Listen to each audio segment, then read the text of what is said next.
group Dysfunctions. It's got many faces. My group can't decide. We keep arguing in circles. And don't even bring up that bad taste in my mouth when I feel like my DM is out to get me. Yeah, and the backstabbing? So nasty. Why can't they just tell me to my face? Sound familiar? Taste familiar? If your group suffers from any of these symptoms, it may be dysfunctional.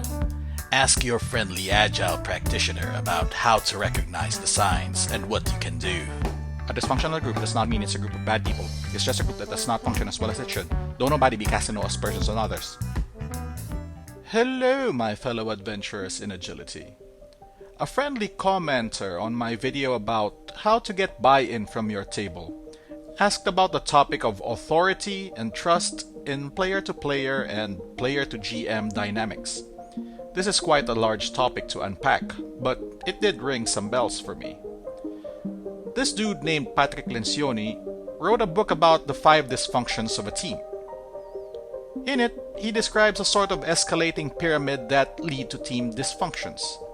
That insightful comment left me thinking that game groups probably suffer from similar issues too.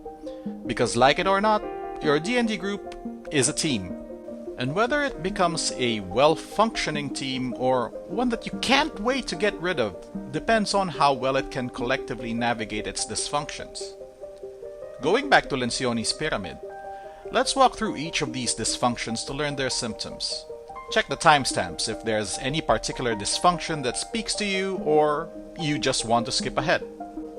The way I would read it is that the lower the level, the more important and impactful it is to address. In fact, as you go up, you may see that the dysfunctions above could be caused by those below it.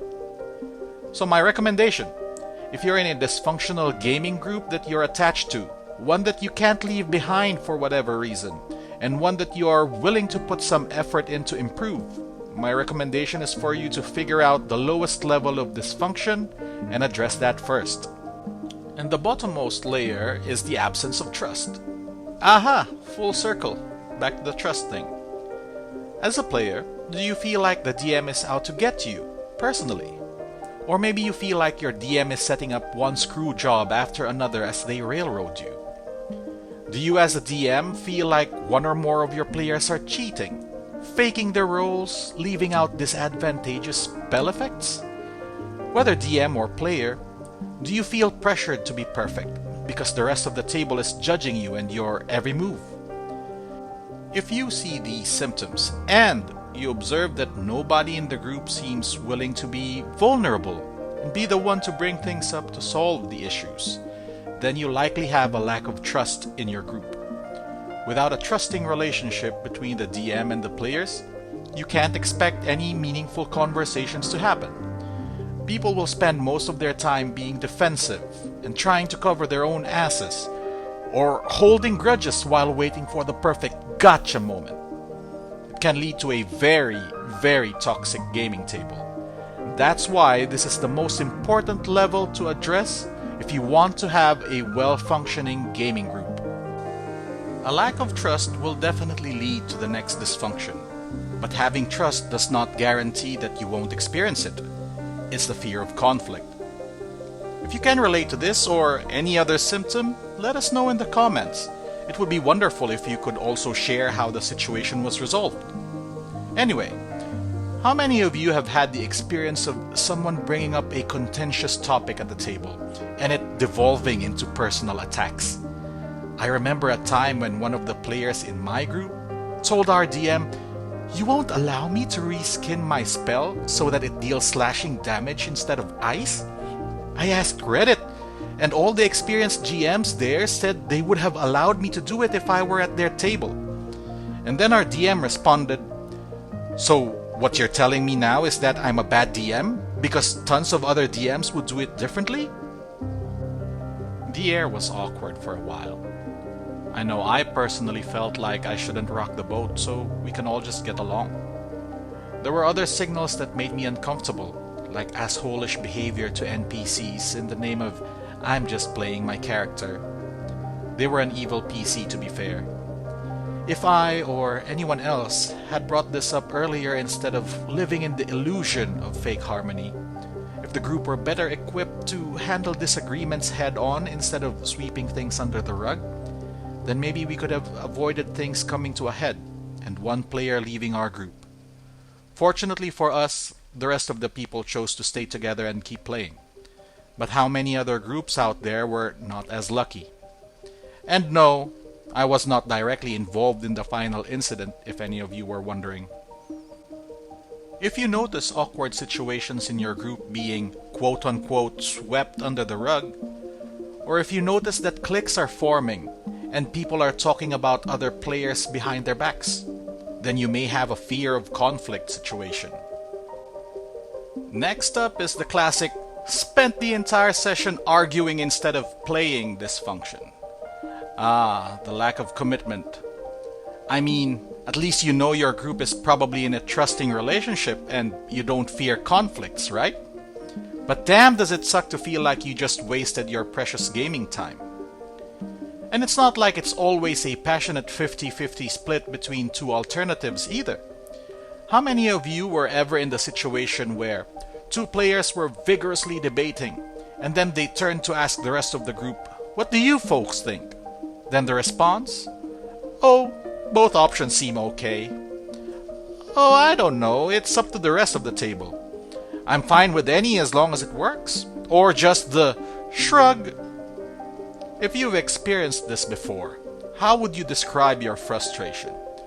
Were you on the "can you please just stop arguing and get it over with" side? Or were you more towards the "just make a fucking stand instead of sitting on the fence" side? Like I said, if these are your symptoms, you're probably luckier than most groups. Because if you were in a group that did not have trust or feared conflict, then it will almost surely lead to a lack of commitment.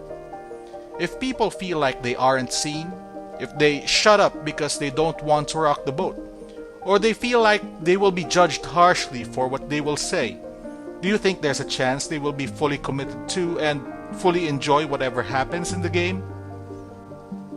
Psst! Don't tell any of the professionals out there. But to me, informally, these first 3 levels are like the 80-20 for tabletop gaming.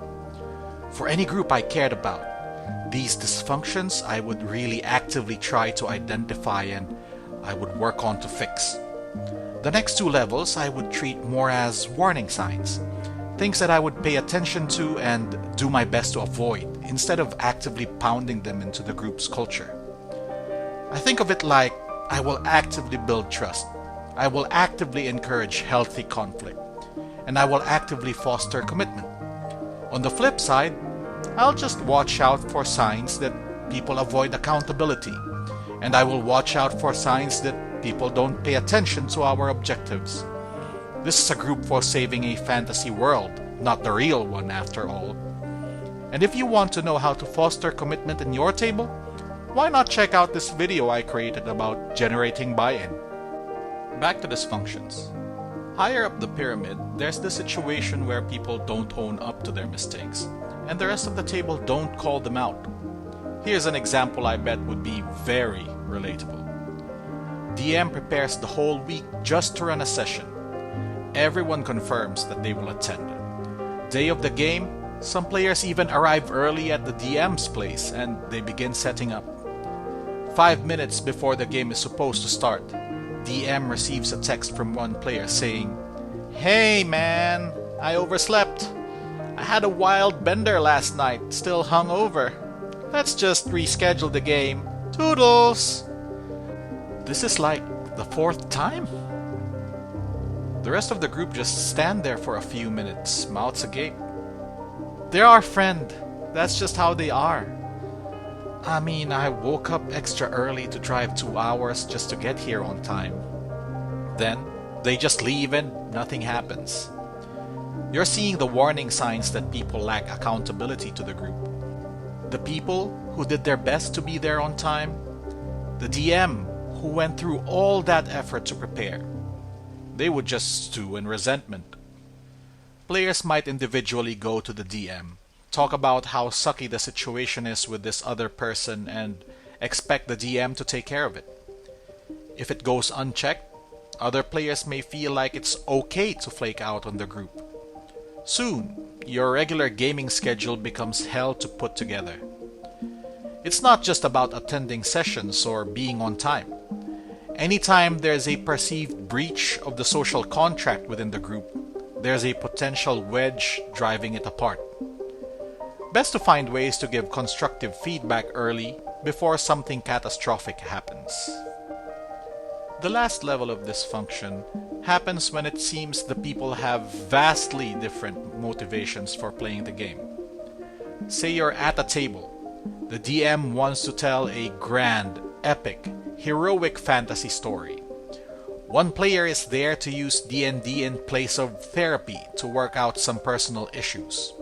One person is hogging all the airtime as they try to describe every little thing like a professional voice actor. Another is just there to hang out and chill. And then the last one is you. If there are times when your group of 5 seems to be playing 5 different games instead of 1, then it may be suffering from this dysfunction. It's gonna take quite a lot of this to drive your group apart. Let me put it this way. If everyone at the table thinks everyone should have fun and be treated with respect, and they have it as at least their second most important objective, it already mitigates a lot of the damage from this dysfunction. Having this dysfunction means that not everyone will have the same level of fun and enjoyment in the game, which is natural. Just pay attention that nobody is going into the negative fun zone. Again, in the context of a gaming group, composed of friends who are playing for fun and not for putting on a show for an audience, these last 2 levels I would consider more of things to watch out for so that they don't get out of hand. If you are past the first 3 levels, your group would likely make it in the mid to long term. Here's a handy dandy cheat sheet for potential symptoms of each level of dysfunction, in case you need a quick reference. Again, the lower the level, the more severe it is. If you find symptoms at multiple levels, focus on fixing the lowest one, because it may in fact be causing the rest. In other words, if you focus on the superficial instead of what's down deep, you might just be wasting your time. Now, identifying and recognizing these dysfunctions is one thing. Fixing them, however, is a whole different story.